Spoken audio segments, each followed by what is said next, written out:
Good morning. Welcome to ask spoken English academy. मी आरती वाके एक नवीन video घेऊन तुमच्या समोर आले. लास्ट व्हिडिओमध्ये आपण बघितलं होतं की मॉडल ऑक्झिलरी वर्बच्या समोर जर बी प्रत्यय आला तर त्याचे सेंटेन्सेस कसे होतात. आज तेच बघणार आहे. फक्त इन्स्टेड ऑफ बी आपण यूज करणार आहे हॅव. मॉडल ऑक्झिलरी वर्ब ज्याच्यामध्ये दोन प्रकारचे वर्ड्स येतात. एक जो मेन वर्ब सोबत येतो आणि दुसरा येतो क्रियापदाच्या तिसऱ्या रूपासोबत येतो. आता जेव्हा जेव्हा मेन वर्ब सोबत येणार आहे, जर मेन वर्ब सोबत हॅव आला तर त्याच्या सोबत काय काय येऊ शकतात, तर ते येणार आहेत ऑब्जेक्ट. जसे की कॅन हॅव, कुड have, would have, should have, ऑट टू हॅव, नीड हॅव. अशा प्रकारचे काय येणार आहेत तुमचे मॉडल ऑब्जेक्ट.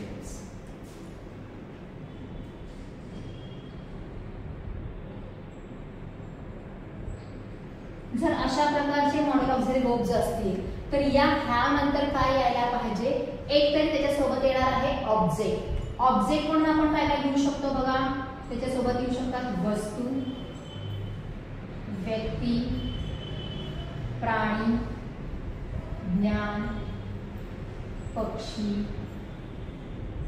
पैसा, पद, पदवी, रोग आणि वेळ. जे आपण टू हॅव फॉर्म्स बघितले आहेत, have, has, had, shall have, will have, त्याच्यासोबत जे ऑब्जेक्ट आपण वापरतो तेच ऑब्जेक्ट आपल्याला इथे यूज करायचे. जसे की आय कॅन हॅव अ पेट, माझ्याकडे पेट असू शकतो. He could have fever, he could have fever, त्याला ताप असायला पाहिजे. म्हणजे तुम्ही ऍज अ ऑब्जेक्ट म्हणून तुम्हाला ह्याच गोष्टींचा वापर करायचा जे की नाउन्स आहेत. These nouns will come with this can have, कुड हॅव, वुड हॅव. जे काही हॅव वापरलेला आहे त्याच्यासोबत येणार आहे ऑब्जेक्ट म्हणून. एका हॅव सोबत येणार आहे ऑब्जेक्ट आणि दुसरा जो हॅव आहे त्याच्यासोबत येणार आहे क्रियापदाचं तिसरं रूप वर्ब पास्ट पार्टिसिपल, जे आपण परफेक्ट टेन्स मध्ये शिकलेलं आहे. प्रत्येक परफेक्ट टेन्स मध्ये आपण काय बघितलं, हॅव, हॅज सोबत V3 आलेला आहे, हॅड सोबत V3 आलेला आहे, शॅल हॅव, विल हॅव सोबत V3 आलेला आहे. म्हणजे टू हॅव चे जे फॉर्म्स आहेत त्याच्या समोर येणार आहे क्रियापदाचं तिसरं रूप. जसं की कॅन हॅव, कुड have, would have, should have जर आले असतील वाक्यामध्ये तर त्याच्या समोर तुम्ही क्रियापदाचं तिसरं रूप यूज करू शकता. जसं की you should have told me before, तुम्हाला अगोदर सांगायला पाहिजे होतं.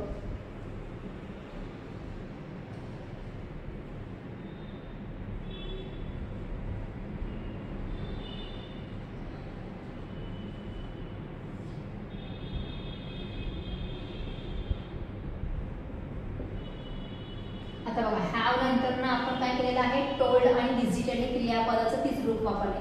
ह्याच्याऐवजी आपण काय वापरू शकतो,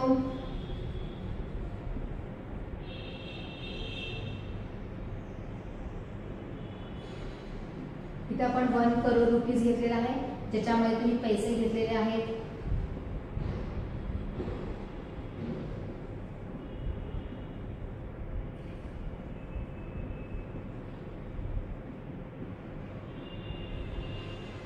Sunil might have free time, त्याच्यामध्ये आपण टाइम घेतलेला आहे. म्हणजे एक तरी हॅवच्या नंतर आपण ऑब्जेक्ट घेऊ शकतो किंवा हॅवच्या नंतर आपण घेणार आहे क्रियापदाचं तिसरं रूप. ह्याच्या व्यतिरिक्त काहीही येणार नाही. कन्फ्युजन करून घेण्याची काहीच गरज नाही की अरे बाबा आता हॅव आलेला आहे मग काय करायचं. लक्षात ठेवायचे, बी असेल तरी ऑब्जेक्ट राहणार आहे, हॅव असेल तरी ऑब्जेक्ट राहणार आहे. पण बी चे ऑब्जेक्ट वेगळे आहेत आणि हॅवचे ऑब्जेक्ट वेगळे आहेत. बी असेल तर क्रियापदाचा आयएनजी रूप म्हणजे क्रियापदाचं चौथं रूप वापरणार आहे आणि हॅव असेल तर क्रियापदाचं तिसरं रूप वापरणार आहे. ह्याच्या व्यतिरिक्त बी फॉर्म्स आणि हॅवच्या समोर काहीही येत नाही. थोडीशी तुम्हाला प्रॅक्टिस करावी लागणार आहे. कशा प्रकारे सेंटेन्सेस होऊ शकतात, कशा प्रकारे आपण बोलतो, लिहून काढा, वाचन करा आणि प्रॅक्टिस जेवढी जास्त कराल तेवढंच तुमच्या लक्षात येणार आहे की हे जे हॅव आणि बी फॉर्म्स किंवा प्रत्यय म्हणून आपण यूज करणार आहे त्याची प्रत्यय पण नाहीये, क्रियापदाचं पहिलंच रूप आहे. इथं बघितलं तर क्रियापदाचं पहिलं रूप आहे. अगेन इथं काय आहे, हॅव आला म्हणून क्रियापदाचं तिसरं रूप घेतलेलं आहे. जसे टेन्सेस आहेत ना तसेच इथे सुद्धा आपण त्यांचा वापर केलेला आहे. जसे की हॅव आल्यानंतर आपण ऑब्जेक्ट यूज केला आहे सिंपल प्रेझेंट मध्ये. तसंच परफेक्ट टेन्स मध्ये आपण जसं V3 वापरलेलं आहे तिथं V3 वापरलेलं आहे. खूप इझी आहे. थोडंसं जे व्हिडिओ आहे ना स्लो मध्ये ऐका व्यवस्थित कन्सेप्ट समजून घ्या, लिहून काढा. एकाच मॉडेल ऑब्जेक्ट 10-12 सेंटेन्स जेव्हा तुम्ही फक्त बी आणि हॅव यूज करून कराल ना, मग तुम्हाला ती आयडिया काय होणार आहे, क्लिअर होणार आहे.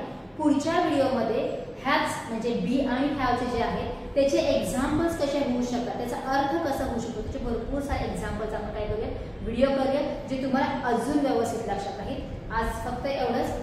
तुम्हाला काय करायचे, प्रॅक्टिस करायचे, प्रॅक्टिस प्रॅक्टिस प्रॅक्टिस, त्याच्या व्यतिरिक्त काहीही नाही. दिस इज फॉर टुडे. थँक्यू.